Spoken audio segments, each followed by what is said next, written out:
In the UK, every day, some new manifestation of wokery seems to take place, even though people are roundly fed up of wokery or political correctness or cultural Marxism or whatever you like to call it. And yesterday and today is no exception. There are reports today that an ITV commissioner said in a private meeting, there is an allegation made that she said, "We don't want any more white men." And this was an allegation made against Nicola Lloyd, who is an ITV commissioner who was in a meeting talking about programming for some of the evening slots and making new programs to go on ITV. Now, if this is proven to be true, then this is another example of anti-white racism, bizarrely by somebody who appears to be white herself. I never understood that, why white people would want to cancel other white people. It doesn't make any sense to me. There's never any black people saying there's too many black people on television. You don't get Jewish people saying there's too many Jewish people on television. It only seems to be a feature of some white people, perhaps who have been indoctrinated in cultural Marxist indoctrination camps, otherwise known as schools and universities in the modern era. Now, this was an anonymous complaint against her made by someone who only identifies himself as Luke. So he said that he feared if he stated this allegation publicly, it would actually harm his career. So he didn't want to be identified as the person who was reporting this, but he said he was in this meeting and he is a high-level ITV executive himself. It's been widely reported today in many media outlets. Now, this is just another example of wokery, but it also ironically goes against the Equality Act.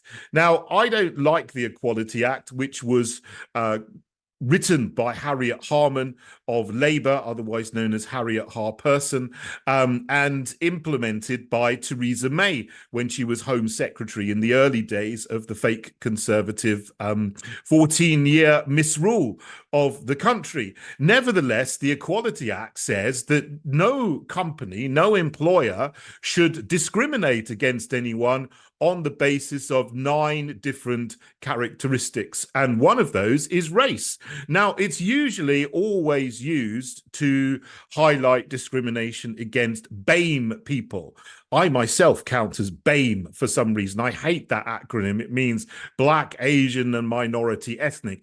I would just like people to drop these labels and just treat me as an individual person, which is what people used to do 20 or 30 years ago. But because of the mainstreaming of cultural Marxism and critical race theory, everybody is hyper vigilant about people's race these days and the color of their skin, and looking to impose equality, even if it is inequality, by saying some things like white people should not be given any jobs or any promotions.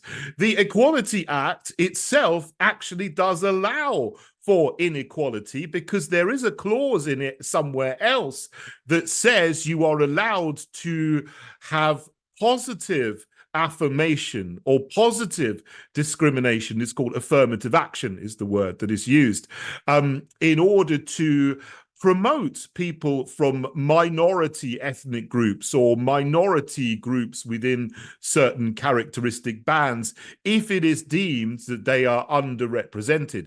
So we've had many, many times in the past few years, media organizations making internship and traineeship schemes just for BAME people, to which white people are excluded and they're not allowed to go on. So they miss out on the traineeship stipend, which can be something like £20,000 a year in some of them, which is equivalent to an entry-level salary, and they don't get the training, so they cannot advance as much as the people who are fast-tracked into these training schemes on the basis that they are Black and ethnic minority or women or LGBT is another group that seems to have lots of affirmative action coming their way. Another thing that also has happened yesterday in terms of wokery is the managers of the England football team introduced a new England flag, which is not an England flag. And they said that this is reimagining and reshaping and resetting the flag in another way in order to celebrate diversity. And so we don't have on the collar of the kit that the England football teams are playing a proper St. George's Cross anymore. We have some woke aberration which has a blue and purple horizontal stripe mixed with a red and orange vertical stripe. It's like the LGBT flag mashed up without a couple of colours which are missing. You wonder if this is they're going on the way to creating a whole LGBT New England rainbow flag. We don't want that, and we don't want any change to the England flag. The England flag is red and white. If it's not red and white, it's not the England flag. And the England Football Association has been roundly condemned and ridiculed quite rightly by people who are saying, change it back, stop messing with our flag. But it's another example of wokery. And we have people and change agents in all of these organizations doing all kinds of little things to mess up our culture and make life harder for the people who are the majority in the country, who actually do agree with equality in terms of equality of opportunity, that the best person gets the job, and you respect our culture and our history as well, which doesn't seem to be happening by the cultural Marxists who have infiltrated these organizations and need to be gone. This is today's News Talk, TNT.